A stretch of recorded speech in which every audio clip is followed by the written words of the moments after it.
Hello and welcome to day 9 of The Power of Being a Woman. We've been on quite a little journey together as we build up to the launch time, which I'm so excited about. After writing over 42 books and selling over 2 million worldwide, this is still one of my babies, The Power of Being a Woman. Why? Why? Because I feel the conversation is so critical and so important to where we are as women and all the things that we're doing today. And while we're doing our exploits, we should never lose ourselves, lose what is unique to us alone that makes us who we are and makes us as powerful as we are. Today, I want to broach the topic in this chapter about going over his head. And you know how we are, sisters, when they don't do it right away or take too long to do the things that we expect of them, we just jump in and do it for ourselves. But there are consequences to that. And I'm going to discuss a little bit of that, but you'll have to get the book to get the full details on how to deal with those situations. You know, there's this song, Sisters Are Doing It for Themselves.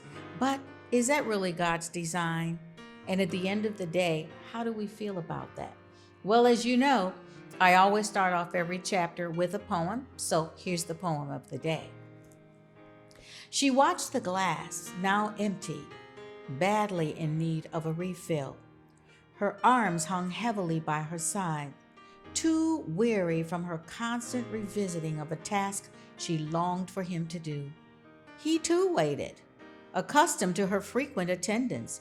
He saw no need to break a familiar pattern, though he knew it was his duty to refresh her, to fill her. She had done so well refreshing herself, he now had no memory of how to go about the task.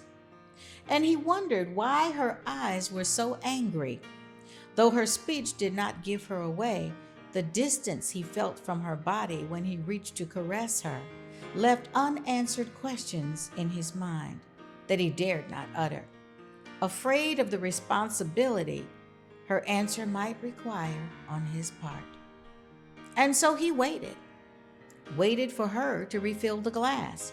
But instead, she just stood there with her arms dangling like leaden appendages, looking up toward the heavens, lips moving silently, pouring out her soul, tears streaming down until they overflowed the brim of the glass.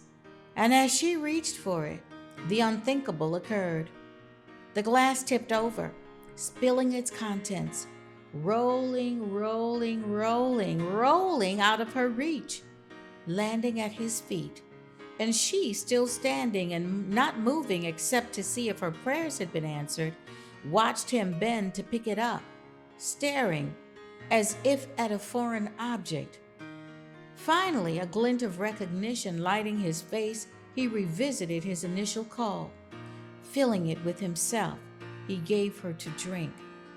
And she partook of his offering gratefully, still looking toward heaven, and then into his eyes, now filling with understanding as the anger left hers, making room for softness in her gaze, as her arms regained their strength, no longer exhausted from carrying both their loads. With one arm unfettered, she was now free to embrace him. Truly, her glass was full. Have you ever felt that way, like you're just doing it all yourself? That it's all on you, it's all in me, Shaka sang. But is that God's design for us? You know, I've always said that whenever the yoke is not easy and the burden is not light, that we've taken on an assignment that God did not give us. And how many times do we do that in our relationships, single or married? I want to zone in especially on the married women today and on those singles that want to be married, to know when to draw the line, to know when to stay in your lane, to know when to step back so that a man does not abdicate the post of his responsibility towards you, towards his household, towards his children, towards his world as a man. Sometimes we fill in the blanks too readily in our impatience to get the task done because, after all, we've got so many things on our list and we need to make sure that they all get done. But the thing we tend to overlook is, what are we doing to the man when we're doing his job? We're literally setting him up to abdicate his role as the man in our lives. Now, I got to tell you here, when it comes to spiritual things, I am not in agreement with those who think that the man is the high priest of the home. No, Christ is the high priest of the home. Yet that man has a spiritual responsibility to be under the covering of God and to cover you and to draw you into prayer and conversations and things that feed you spiritually. But the expectation there sometimes weighs a man down and causes him to abdicate altogether. Men are not as verbal about their faith as women are, unless they're pastors.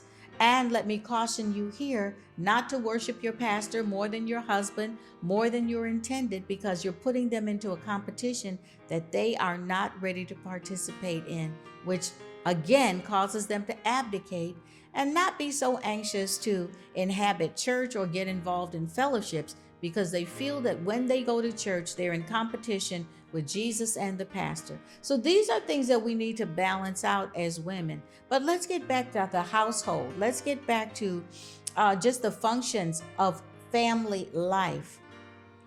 The more you take up his part, the more you fill in the blanks, the more you do his job. After a while, he gets used to it and he goes, hey, why bother? You're doing such a good job of it. Why should I interfere with what you're doing? You seem to be enjoying yourself. And yet the resentment level grows and grows. We complain, we talk to our friends about it, everyone except who we should be addressing, that man in your life. Now, it can be a fearsome thing for you to say, I'm simply not going to do that.